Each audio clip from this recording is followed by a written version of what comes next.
So ito, dudukutin ko to gawa ng kumakain to ng langis. Ang ano nito, pag pinagtrabaho na, ang 8 hours na trabaho, kumakain siya ng langis na 8 litro din. So sa isang oras, 1 litro.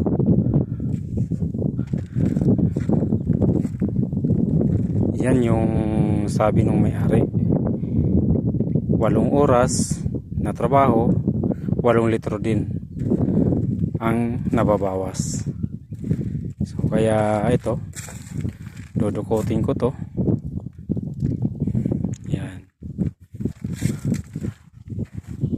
So nabaklas ko na yung ibang ano, nabaklas ko na yung dito sa yung intake manifold na may kasama ng water cooler. Kung tawagin dito sa Arabic ay barada. Yan. Tanggal ko na rin yung ano, yung exhaust manifold, turbo, saka yung linya ng mga tubig. Ayan, yung tubig yan. So ito, tanggal ko na rin yung cover. So ayan, itong ano nito, itong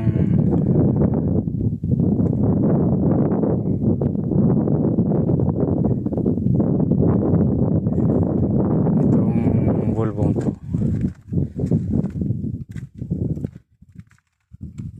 ay hindi lang isa ang issue nito. Hindi lang kumakain ng langis, umiinit din to. Gawa ng, tignan niya naman ang itsura ng radiator nito, baradong barado na.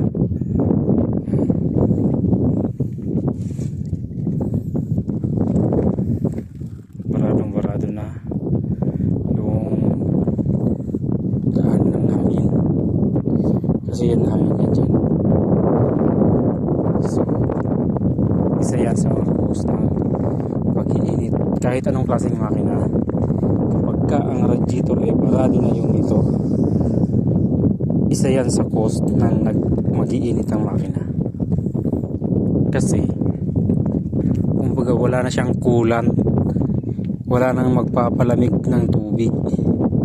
Kasi ang hangin yan, kaya nga binalagyan itong is-round na to para buo ang paghigop ng ano, ang paghigop ng hangin galing doon, hihigupin. Kasi yung pan niya pahigop, oh, hindi yan patulak, pahigop yan, pahigop yan, hindi yan patulak. Ang dahon niya ay nakapaganon, paganyan ng tagilid, kaya ibig sabihin yan patapon sa makina yung hangin. So nanggagaling sa labas, papasok yung hangin.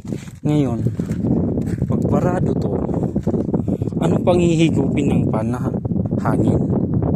Wala na mahigop. Kung mayroon man yan area na open, doon na lang naihigop. Pero pag hindi, bawa yung dito barado to dito, tapos dito lang na area yung open, so sa taas na parte lang yung nakakahigop, yung baba wala mahigop.